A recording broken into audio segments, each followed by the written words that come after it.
السلام علیکم ورحمۃ اللہ وبرکاتہ۔ صلی اللہ علی حبیبہ محمد و آلہ و اصحابہ وسلم۔ سیرت النبی کی اس نئی ایپیسوڈ کے ساتھ حاضر خدمت ہے سید محسن شاہ۔ آج ہم یہ دیکھیں گے کہ جب مکہ کے جو کفار تھے انہوں نے کریم آقا کے اوپر ظلم و ستم بھی کیا، اس کے بعد حضرت عمر، حضرت امیر حمزہ اور جو دیگر صحابہ کرام تھے، جب وہ اسلام قبول کر لیا اور اسلام زور پکڑ رہا تھا، تو پھر انہوں نے یہ دیکھا کہ جا کے کریم آقا کے ساتھ، میرے اور آپ کے کریم آقا، کملی والے آقا کے ساتھ نیگوسیشن کی جائے اور ان کو کچھ چیزیں آفر کی جائیں تاکہ شاید وہ اس بات پہ مان جائیں، لیکن وہ اس پہ بھی راضی نہ ہوئے۔ تو پھر انہوں نے یہ سوچا کہ ان کا مکمل بائیکاٹ کر دیا جائے۔ تو اب صرف 4 ہفتے یا اس سے بھی کم مدت میں مشرکین کو 4 بڑے بڑے دھچکے لگ چکے تھے۔ یعنی حضرت حمزہ نے اسلام قبول کر لیا، پھر حضرت عمر مسلمان ہوئے، پھر نبی کریم صلی اللہ علیہ وآلہ وسلم نے ان کی پیشکش اور سودے بازی جو تھی وہ ٹھکرا دی، پھر قبیلہ بنی ہاشم اور بنی مطلب کے سارے ہی مسلم و کافر افراد نے ایک ہو کر نبی کی حفاظت کا عہد و پیمان کیا۔ اس سے مشرکین چکرا گئے، اور انہیں چکرانا ہی چاہیے تھا، کیونکہ ان کی سمجھ میں آ گیا کہ اگر انہوں نے نبی کے قتل کا اقدام کیا تو آپ کی حفاظت میں مکہ کی وادی مشرکین کے خون سے لالہ زار ہو جائے گی، بلکہ ممکن ہے ان کا مکمل صفایا ہی ہو جائے۔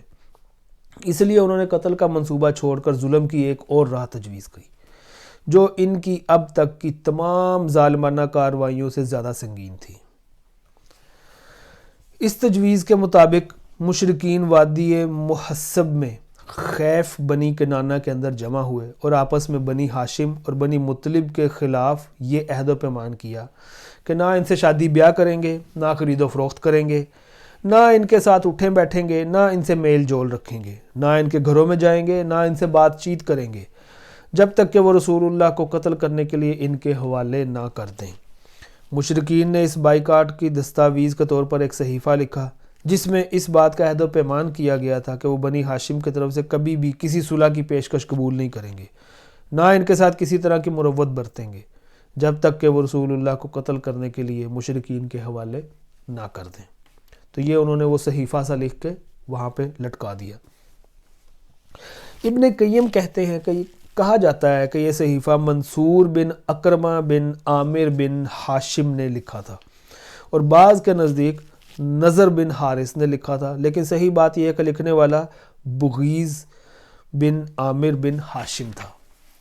رسول اللہ صلی اللہ علیہ وآلہ وسلم نے اس پر بددعا کی اور اس کا ہاتھ شل ہو گیا۔ تو جس شخص نے، بغیز بن عامر بن ہاشم جو تھا، اس نے جب یہ لکھا تو نبی کریم صلی اللہ علیہ وآلہ وسلم نے اس کے لیے بددعا کی، اور وہ بددعا فوراً آپ کی جو ہے وہ اس کو لگی، اور اس کا جو جس ہاتھ سے اس نے صحیفہ لکھا تھا وہ ہاتھ اس کا شل ہو گیا۔ بہرحال یہ عہد و پیمان طے پا گیا اور صحیفہ خانہ کعبہ کے اندر لٹکا دیا گیا۔ اس کے نتیجے میں ابو لہب کے سوا بنی ہاشم اور بنی مطلب کے سارے افراد، خواہ مسلمان رہے ہوں یا کافر، سمٹ سمٹا کر شیب ابی طالب میں محبوس ہو گئے۔ یہ نبی صلی اللہ علیہ وآلہ وسلم کی بعثت کے 7ویں سال محرم کی چاند رات کا واقعہ ہے۔ یعنی جب آپ نے اعلان نبوت کیا، جب اس کے جو 7 سال گزرنے کے بعد یہ واقعہ پیش آیا، اور یہ محرم کا جو چاند تھا، اس دن محرم کی چاند رات تھی، اس دن سے یہ کام شروع ہوا، اور سب کے سب لوگ شیب ابی طالب میں محصور ہو گئے۔ اس بائیکاٹ کے نتیجے میں حالات نہایت سنگین ہو گئے۔ غلے اور سامان خورد و نوش کی آمد بند ہو گئی، کیونکہ مکے میں جو غلہ یا چیزیں فروخت کے لیے آیا کرتی تھیں اسے مشرکین لپک کر خرید لیتے تھے، اس لیے محصورین کی حالت نہایت پتلی ہو گئی۔ انہیں پتے اور چمڑے کھانے پڑے۔ فاقہ کشی کا حال یہ تھا کہ بھوک سے بلکتے ہوئے بچوں اور عورتوں کی آوازیں گھاٹی کے باہر سنائی پڑتی تھیں۔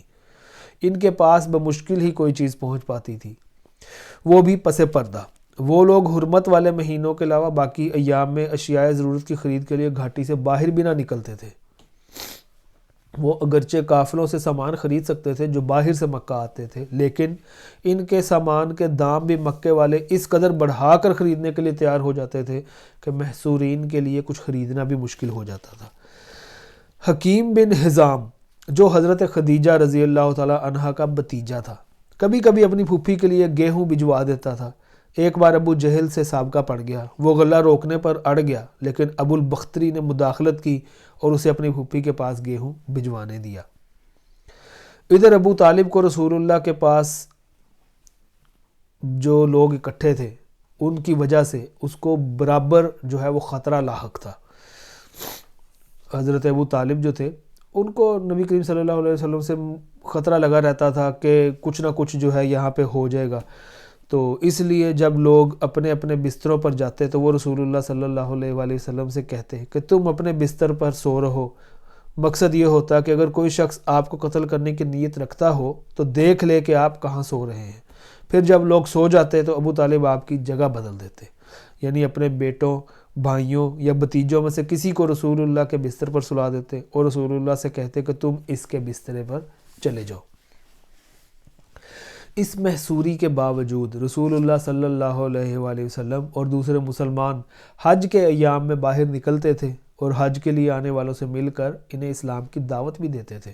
اس موقع پر ابو لہب کی جو حرکت ہوا کرتی تھی اس کا ذکر پہلے آ چکا ہے کہ وہ جب نبی کریم صلی اللہ علیہ وآلہ وسلم آپ لوگوں کو اسلام کی دعوت دیتے تھے تو ابو لہب جو ہے وہ پیچھے سے مذاق اڑاتا تھا اور کہتا تھا کہ یہ جو باتیں ہیں یہ کسی معاذ اللہ کسی شاعر یا کسی پاگل یا مجنون کی باتیں ہیں، اس کی باتوں میں نہ آیا جائے۔ اب کیا ہوا؟ ان حالات پر پورے 3 سال گزر گئے، یعنی یہ جو شیب ابی طالب میں جو وقت گزر رہا تھا یہ گزرتے 3 سال گزر گئے۔ اس کے بعد محرم سن 10 نبوت میں یہ جو صحیفہ چاک کیا گیا، اس ظالمانہ عہد و پیمان کو ختم کیے جانے کا واقعہ پیش آیا۔ اس کی وجہ یہ تھی کہ شروع ہی سے قریش کے کچھ لوگ اگر اس عہد و پیمان سے راضی تھے تو کچھ ناراض بھی تھے، اور انہی ناراض لوگوں نے اس صحیفے کو چاک کرنے کی تگ و دو کی۔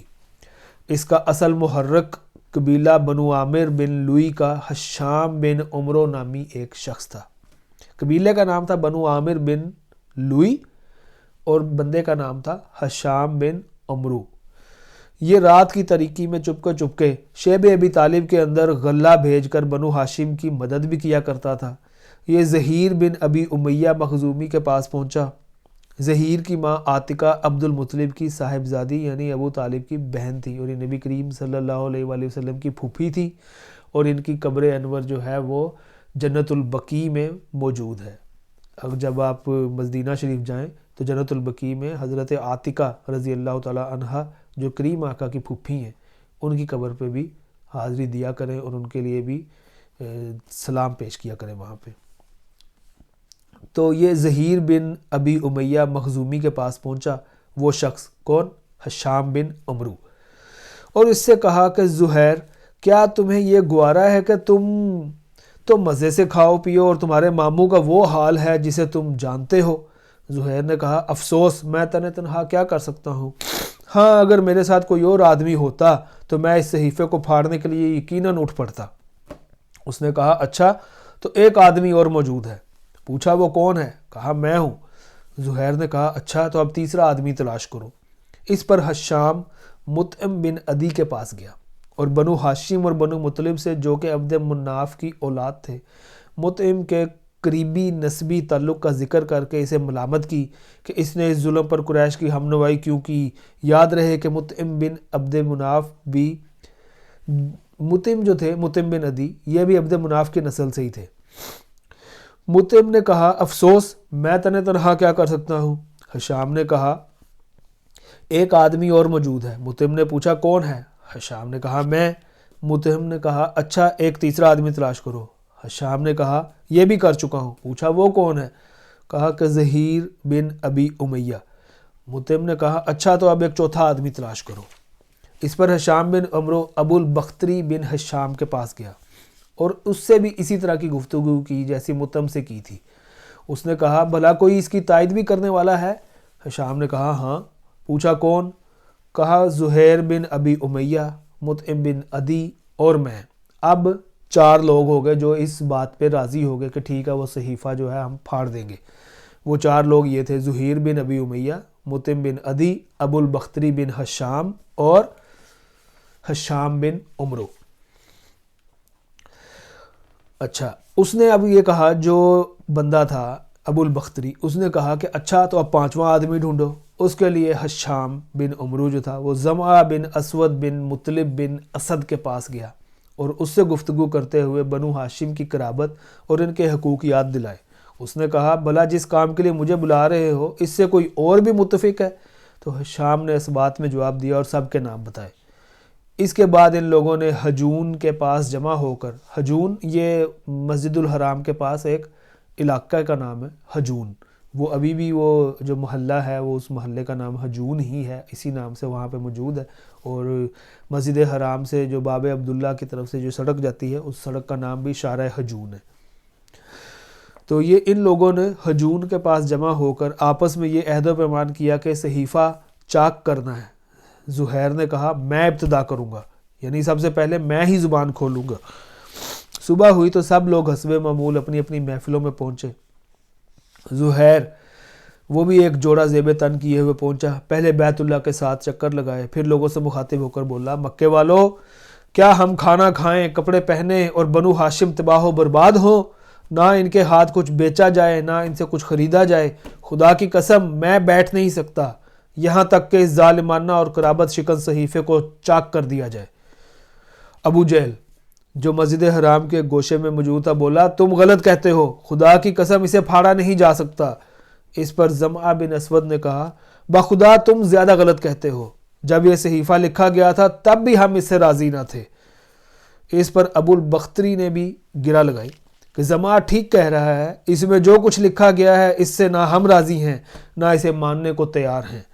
اس کے بعد مطعم بن عدی نے کہا تم دونوں ٹھیک کہتے ہو اور جو اس کے خلاف کہتا ہے غلط کہتا ہے۔ ہم اس صحیفہ سے اور اس میں جو کچھ لکھا ہوا ہے اس سے اللہ کے حضور برات کا اظہار کرتے ہیں۔ پھر حشام بن عمرو نے بھی اسی طرح کی بات کہی۔ یہ ماجرا دیکھ کر ابو جہل نے کہا یہ بات رات میں طے کی گئی ہے اور اس کا مشورہ یہاں کی بجائے کہیں اور کیا گیا ہے۔ اس دوران ابو طالب بھی حرم پاک کے گوشے میں موجود تھے۔ ان کے آنے کی وجہ یہ تھی کہ اللہ تعالیٰ نے رسول اللہ صلی اللہ علیہ وآلہ وسلم کو اس صحیفے کے بارے میں یہ خبر دی تھی کہ اس پر اللہ تعالیٰ نے کیڑے بھیج دیے ہیں جنہوں نے ظلم و ستم اور قرابت شکنی کی ساری باتیں چٹ کر دی ہیں اور صرف اللہ کا ذکر باقی چھوڑا ہے۔ پھر نبی صلی اللہ علیہ وآلہ وسلم نے اپنے چچا کو یہ بات بتائی تو وہ قریش سے یہ کہنے آئے تھے کہ ان کے بھتیجے نے انہیں یہ اور یہ خبر دی ہے، اگر وہ جھوٹا ثابت ہوا تو ہم تمہارے اور اس کے درمیان سے ہٹ جائیں گے اور تمہارا جو جی چاہے کرنا، لیکن اگر وہ سچا ثابت ہوا تو تمہیں ہمارے بائیکاٹ اور ظلم سے پیچھے ہٹنا ہوگا۔ جب قریش کو یہ بتایا گیا تو انہوں نے کہا آپ انصاف کی بات کہہ رہے ہیں۔ ادھر ابو جہل اور باقی لوگوں کی نوک جھونک ختم ہوئی تو مطعم بن عدی صحیفہ چاک کرنے کے لیے اٹھا تو کیا دیکھتا ہے کہ واقعی کیڑوں نے اس کا صفایا کر دیا ہے، صرف بسمک اللہم باقی رہ گیا ہے، اور جہاں جہاں اللہ کا نام تھا وہ بچا ہے یا کیڑوں نے اسے نہیں کھایا تھا۔ اس کے بعد صحیفہ چاک ہو گیا۔ رسول اللہ صلی اللہ علیہ وآلہ وسلم اور بقیہ تمام حضرات شیب ابی طالب سے نکل آئے اور مشرکین نے آپ کی نبوت کی ایک عظیم الشان نشانی دیکھی، لیکن ان کا رویہ وہی رہا جس کا ذکر اس آیت میں ہے۔ اگر وہ کوئی نشانی دیکھتے ہیں تو رخ پھیر لیتے ہیں اور کہتے ہیں کہ یہ تو چلتا پھرتا جادو ہے۔ چنانچہ مشرکین نے اس نشانی سے بھی رخ پھیر لیا اور اپنے کفر کی راہ میں چند قدم اور آگے بڑھ گئے۔ اب جب یہ شیب ابی طالب کا بھی سارا جو ہے 3 سال گزر چکے اور وہ صحیفہ لکھا گیا، وہ صحیفہ چاک ہوا، سب کچھ ہو گیا، اور جس طرح انہوں نے یہ وقت گزارا وہ بھی آپ نے دیکھ لیا، تو ابو طالب کی خدمت میں قریش کا جو ہے وہ آخری وفد وہ آیا، آخری ان کی کوشش تھی، کیونکہ حضرت ابو طالب کی عمر بھی اس وقت تقریباً 80 سال سے اوپر ہو چکی تھی، تو انہوں نے یہ سوچا کہ ان سے جا کے بات کی جائے، ایک مرتبہ پھر آفر کر کے دیکھتے ہیں، شاید کوئی بات ہماری جو ہے وہ بن جائے۔ تو رسول اللہ صلی اللہ علیہ وآلہ وسلم نے شیب ابی طالب سے نکلنے کے بعد پھر حسب معمول دعوت و تبلیغ کا کام شروع کر دیا، اور اب مشرکین نے اگرچہ بائیکاٹ ختم کر دیا تھا لیکن وہ بھی حسب معمول مسلمانوں پر دباؤ ڈالنے اور اللہ کی راہ سے روکنے کا سلسلہ جاری رکھے ہوئے تھے۔ اور جہاں تک ابو طالب کا تعلق ہے تو وہ بھی اپنی دیرینہ روایت کے مطابق پوری جاں سپاری کے ساتھ اپنے بھتیجے کی حمایت و حفاظت میں لگے ہوئے تھے، لیکن اب ان کی عمر 80 سال سے متجاوز ہو چلی تھی۔ کئی سال سے پے در پہ سنگین علام و حوادث نے اور خصوصاً محصوری نے تو انہیں توڑ کر رکھ دیا تھا۔ ان کے جو قوت تھے، یعنی ان کی قوت جو تھی وہ اب نہیں رہی تھی، اس طریقے سے نہیں رہی تھی، اور ان کی کمر ٹوٹ چکی تھی، بوڑھے ہو چکے تھے۔ چنانچہ گھاٹی سے نکلنے کے بعد چند ہی مہینے گزرے تھے کہ انہیں سخت بیماری نے پکڑ لیا۔ اس موقع پر مشرکین نے سوچا کہ اگر ابو طالب کا انتقال ہو گیا اور اس کے بعد ہم نے اس کے بھتیجے پر کوئی زیادتی کی تو ہماری بڑی بدنامی ہوگی، اس لیے ابو طالب کے سامنے ہی نبی سے کوئی معاملہ طے کر لینا چاہیے۔ اس سلسلے میں وہ بعض ایسی رعایتیں بھی دینے کے لیے تیار ہو گئے جس پر اب تک راضی نہ تھے۔ چنانچہ ان کا ایک وفد ابو طالب کی خدمت میں حاضر ہوا اور یہ ان کا آخری وفد تھا۔ ابن اسحاق وغیرہ کا بیان ہے کہ جب ابو طالب بیمار پڑ گئے اور قریش کو معلوم ہوا کہ ان کی حالت غیر ہوتی جا رہی ہے تو انہوں نے آپس میں کہا کہ دیکھو، حمزہ اور عمر مسلمان ہو چکے ہیں اور محمد کا دین قریش کے ہر قبیلے میں پھیل چکا ہے، اس لیے چلو ابو طالب کے پاس چلیں کہ وہ اپنے بھتیجے کو کسی بات کا پابند کریں اور ہم سے بھی ان کے متعلق عہد لے لیں، کیونکہ واللہ ہمیں اندیشہ ہے لوگ اس کی وفات کے بعد ہمارے قابو میں نہ رہیں گے۔ ایک روایت یہ ہے کہ ہمیں اندیشہ ہے کہ اگر یہ ابو طالب مر گیا اور محمد کے ساتھ کوئی گڑبڑ ہوئی تو عرب ہمیں تانا دیں گے، کہیں گے کہ انہوں نے محمد کو چھوڑے رکھا اور اس کے خلاف کچھ کرنے کی ہمت نہ کی، لیکن جب اس کا چچا مر گیا تو اس پر چڑھ دوڑے۔ تو یہ وہ آپس میں مشورے کر رہے تھے کہ کیونکہ وہ ابو طالب جو ہیں وہ بزرگ ہو چکے ہیں، بالکل 80 سال سے ان کی عمر گزر چکی ہے، ان کی قوت بھی وہ نہیں رہی، اور کافی جو شیب ابی طالب میں جو 3 سال محصوری کے گزارے اس کے بعد تو وہ اور بھی جو ہے وہ کمزور اور نحیف ہو گئے تھے۔ تو یہ ان لوگوں نے پھر یہ فیصلہ کیا کہ اس سے پہلے کہ وہ خالق حقیقی سے جا ملے ہم ان کے پاس چلتے ہیں، تو کوئی معاملہ جو ہے وہ طے کر لیتے ہیں، عہد و پیمان کر لیتے ہیں تاکہ پھر اس پہ قائم رہا جائے۔ بہرحال قریش کا یہ وفد ابو طالب کے پاس پہنچا اور ان سے گفت و شنید کی۔ وفد کے ارکان قریش کے معزز ترین افراد تھے جن کے نام یہ ہیں: عتبہ بن ربیعہ، شیبہ بن ربیعہ، ابو جہل بن ہشام، امیہ بن خلف، ابو سفیان بن حرب اور دیگر اشراف قریش جن کی کل تعداد تقریباً 25 تھی۔ تو یہ 25 لوگوں کا ایک وفد حضرت ابو طالب کے پاس پہنچا۔ انہوں نے کہا کہ اے ابو طالب، ہمارے درمیان آپ کا جو مرتبہ و مقام ہے اسے آپ بخوبی جانتے ہیں، اور اب آپ جس حالت سے گزر رہے ہیں وہ بھی آپ کے سامنے ہے۔ ہمیں اندیشہ ہے کہ یہ آپ کے آخری ایام ہیں۔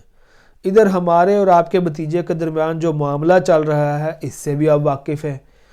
ہم چاہتے ہیں کہ آپ انہیں بلائیں اور ان کے بارے میں ہم سے کچھ عہد و پیمان لیں اور ہمارے بارے میں ان سے عہد و پیمان لیں، یعنی وہ ہم سے دستکش رہیں اور ہم ان سے دستکش رہیں، وہ ہم کو ہمارے دین پر چھوڑ دیں اور ہم ان کو ان کے دین پر چھوڑ دیں۔ اس پر ابو طالب نے آپ صلی اللہ علیہ وآلہ وسلم کو بلوایا اور آپ تشریف لائے تو کہا کہ بھتیجے، یہ تمہاری قوم کے معزز لوگ ہیں، تمہارے ہی لیے جمع ہوئے ہیں، یہ چاہتے ہیں کہ تمہیں کچھ عہد و پیمان دے دیں اور تم بھی انہیں کچھ عہد و پیمان دے دو۔ اس کے بعد ابو طالب نے ان کی یہ پیشکش ذکر کی کہ کوئی بھی فریق دوسرے سے تعرض نہ کرے۔ جواب میں رسول اللہ صلی اللہ علیہ وآلہ وسلم نے وفد کو مخاطب کر کے فرمایا، آپ لوگ یہ بتائیں کہ اگر میں ایک ایسی بات پیش کروں جس کے اگر آپ قائل ہو جائیں تو عرب کے بادشاہ بن جائیں اور عجم آپ کے زیر نگی آ جائیں تو آپ کی رائے کیا ہوگی؟ بعض روایتوں میں یہ کہا گیا کہ آپ نے ابو طالب کو مخاطب کر کے فرمایا کہ میں ان سے ایک ایسی بات چاہتا ہوں جس کے یہ قائل ہو جائیں تو عرب ان کے تابع فرمان ہو جائیں اور عجم انہیں جزیہ ادا کریں۔ ایک اور روایت میں یہ مذکور ہے کہ آپ نے فرمایا، چچا جان، آپ کیوں نہ انہیں ایک ایسی بات کی طرف بلائیں جو ان کے حق میں بہتر ہے۔ تو یہ 3 مختلف روایتیں ملتی ہیں کہ میرے کریم آقا نے کیا فرمایا۔ انہوں نے کہا کہ تم انہیں کس بات کی طرف بلانا چاہتے ہو؟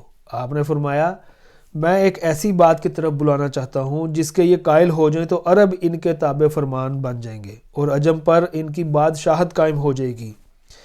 ابن اسحاق کی ایک روایت یہ ہے کہ آپ نے فرمایا کہ آپ لوگ صرف ایک بات مان لیں جس کی بدولت آپ عرب کے بادشاہ بن جائیں گے اور عجم آپ کے زیر نگی آ جائے گا۔ بہرحال جب یہ بات آپ نے کہی تو وہ لوگ کسی قدر توقف میں پڑ گئے، یعنی سوچ میں پڑ گئے اور سٹپٹا سے گئے۔ وہ حیران تھے کہ صرف ایک بات جو اس قدر مفید ہے اسے مسترد کیسے کر دیں۔ آخر کار ابو جہل نے کہا، اچھا بتاؤ تو وہ بات ہے کیا؟ تمہارے باپ کی قسم ایسی ایک بات کیا 10 باتیں بھی پیش کرو تو ہم ماننے کو تیار ہیں۔ آپ نے فرمایا آپ لوگ لا الہ الا اللہ کہیں اور اللہ کے سوا جو کچھ پوجتے ہیں اسے چھوڑ دیں۔ اس پر انہوں نے ہاتھ پیٹ پیٹ کر اور تالیاں بجا بجا کر کہا کہ محمد تم یہ چاہتے ہو کہ سارے خداؤں کی جگہ بس ایک ہی خدا بنا ڈالو؟ واقعی تمہارا معاملہ بڑا عجیب ہے۔ پھر آپس میں ایک دوسرے سے بولے خدا کی قسم یہ شخص تمہاری کوئی بات ماننے کو تیار نہیں، لہٰذا چلو اور اپنے آباء و اجداد کا دین پر ڈٹ جاؤ یہاں تک کہ اللہ ہمارے اور اس شخص کے درمیان فیصلہ فرما دے۔ اس کے بعد انہوں نے اپنی اپنی راہ لی۔ اس واقعے کے بعد انہی لوگوں کے بارے میں قرآن مجید کی یہ آیات نازل ہوئیں جن کا ترجمہ قسم ہے نصیحت بھرے قرآن کی، بلکہ جنہوں نے کفر کیا ہیکڑی اور ضد میں ہیں، ہم کتنی ہی قومیں ان سے پہلے ہلاک کر چکے ہیں اور وہ چیخے چلائے لیکن اس وقت جب کہ بچنے کا وقت نہ تھا۔ انہیں تعجب ہے کہ ان کے پاس خود انہی میں سے ایک ڈرانے والا آ گیا۔ کافر کہتے ہیں کہ یہ جادوگر ہے، بڑا جھوٹا ہے، کیا اس نے سارے معبودوں کی جگہ بس ایک ہی معبود بنا ڈالا؟ یہ تو بڑی عجیب بات ہے۔ اور ان کے بڑے یہ کہتے ہوئے نکلے کہ چلو اور اپنے معبودوں پر ڈٹے رہو، یہ ایک سوچی سمجھی اسکیم ہے، ہم نے کسی اور ملت میں یہ بات نہیں سنی، یہ محض من گھڑت ہے۔ اللہ تعالیٰ نے یہ آیات نازل فرما کے میرے کریم آقا کے ذریعے تمام صحابہ کرام کو یہ بات پہنچا دی، اور یہاں پر یہ فیصلہ ہو گیا کہ اب یہ لوگ جو ہیں میرے اور آپ کے کریم آقا کے خلاف کھلم کھلا جنگ کریں گے۔ اور حضرت ابو طالب کی جو یہ آخری ایام تھے جس میں یہ قریش کا یہ آخری وفد تھا جن میں بھی کوئی معاملہ طے نہیں ہو سکا، اور میرے آقا نے ان کو یہ پیشکش کی کہ تم لا الہ الا اللہ پڑھ لو اور یہ کہو کہ ایک اللہ ہے، اسی وہی عبادت کے لائق ہے، باقی کسی یہ جو جتنے باطل معبود ہیں سب کو ختم کر دو تو تم جو ہے وہ عرب پہ بھی حکمرانی کرو گے، عجم پہ بھی حکمرانی کرو گے۔ لیکن انہوں نے کہا کہ لو یہ ہم کیسے مان لیں، ہم اپنے باء و اجداد کا دین کیسے چھوڑ دیں؟ تو پھر اللہ تعالیٰ نے یہ جو آیات نازل فرمائی اور یہ سارا معاملہ جو ہے ختم ہوا، وہ لوگ وہاں سے چلے گئے۔ اور اس کے بعد پھر حضرت ابو طالب کی وفات کا جو ذکر ہے وہ انشاءاللہ اگلی قسط میں ہوگا۔ آپ نے اگر ہمارا چینل سبسکرائب نہیں کیا تو اس کو سبسکرائب کر لیں، اور جو بیل آئیکن ہے اس کو ضرور کلک کریں تاکہ جو اگلی آنے والی قسطیں ہیں وہ آپ بر وقت آپ کو موصول ہو سکیں اور آپ دیکھ سکیں۔ اس کو اپنے دوستوں کے ساتھ شیئر بھی کریں۔ السلام علیکم ورحمۃ اللہ وبرکاتہ۔